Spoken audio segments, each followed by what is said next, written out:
नमस्कार माझ्या सगळ्या ज्ञाती बांधवांनो.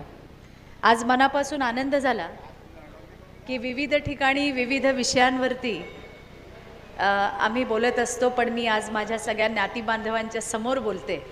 माझ्या घरात बोलतीये, माझ्या भावांशी बोलते, बहिणींशी बोलतीये, असं मला फील येतं. आणि मगाशी सांगितलं तसं की सांगावं लागतं असं. आजकाल राजकारणामध्ये जात विचारली जाते, तुमची जात कुठली, तर मी सोनार आहे आणि त्याचा अर्थात अभिमान आहे मला. मी मागे पण म्हटलं होतं ओसवाल साहेब की महाराष्ट्रातल्या एका खूप मोठ्या नेत्याने मला विचारलं होतं, राजकारणामध्ये समाज जात फार महत्त्वाची असते, तुम्ही कुठल्या समाजामधून येता? तर मला 2 मिनटं प्रश्न पडला की काय सांगावं. मग मी त्यावेळेला त्यांना सांगितलं मी त्या समाजातून येते की आम्ही कान टोचल्याशिवाय तुम्हाला हिंदू कोणी म्हणणार नाही, अशा सोनार समाजातून मी येते.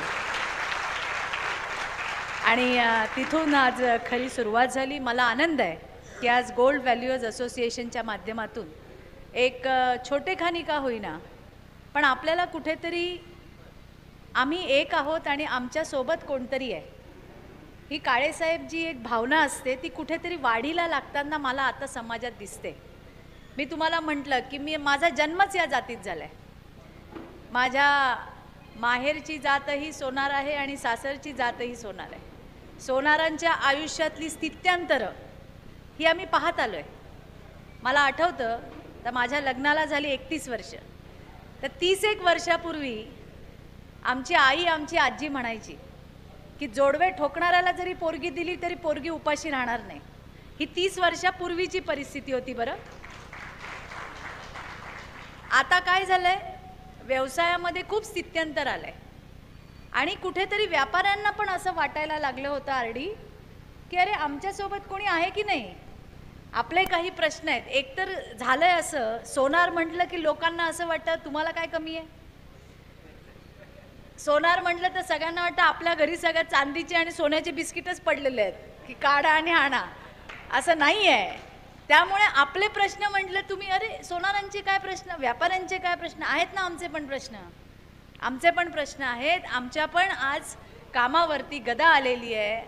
आज सगळ्यात मोठं सामाजिक प्रश्न आमच्याकडे हा आहे की आमच्याकडे कारागिरांना मुली मिळत नाहीत. आता मिळतात का सांगा, मिळतात का? कारागिरांना पोरी देत नाही. काय करतो मुलगा, कारागीर आहे, देत नाही. आरडी देतात का? आपली मुलं सुद्धा आता किती, इथे मी वेगळ्या वेगळ्या जिल्ह्यांमध्ये जाते, मला आनंद होतो, या गोष्टीचा आनंद होतो. पक्षाची लोक कार्यकर्ते तर भेटतच असतात, पण आपल्या समाजाची लोक येतात आणि मला त्याचा आनंद आहे.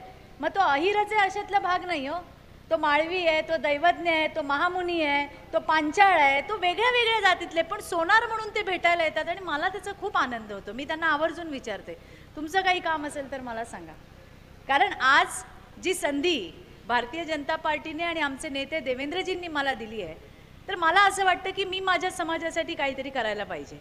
आणि म्हणून तुम्हालाही सांगते भावांनो, तुम्ही एकटे नाही आहात.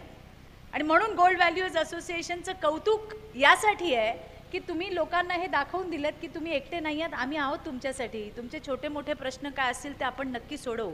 मी तुम्हाला तुमच्या समाजाची एक मुलगी म्हणून, एक बहीण म्हणून मी तुम्हाला या ठिकाणी संत नरहरी महाराजांच्या समोर आश्वस्त करते की माझी जितकी ताकद असेल ती ताकद आपण तुमच्या मागे त्या ठिकाणी लावूया. मला जितकं काही करता येईल माझ्या टेन्युअरमध्ये ते निश्चितपणे आपल्या समाजासाठी त्या ठिकाणी आपण करूयात. तुम्हालाही 4 पावलं पुढे येणं गरजेचं आहे.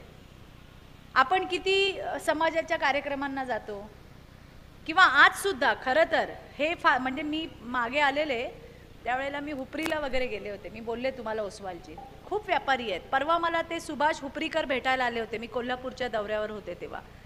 तर अशा वेळेला जेव्हा कार्यक्रम ऑर्गनाईज होतात तेव्हा आपण एकजूट दाखवली पाहिजे, तेव्हा आपण सगळ्यांनी एकत्र आलं पाहिजे. एकीचं बळ काय आहे हे दिसलं पाहिजे. हे मला तुम्हाला सांगायचं, हरकत नाही, पण मी म्हणते कुठून तरी सुरुवात झाली. आज मी पण मिरजला येण्याचं कारण काय, या आरडीनी मला सांगितलं चित्राताई तुम्हाला यायचं आहे. म्हटलं मी 100% येणार. का येणार? कारण किमान त्याच्यामुळे जर समाज, तुम्ही समाज इथे बसलेले सगळे, या कुलथ्यांपासून तर काळ्यांपासून तर ओसवालांपासून तर पितळ्यांपासून तर आरडींपासून सगळे हे काय करतायत, हे समाजाला एकत्र करायचं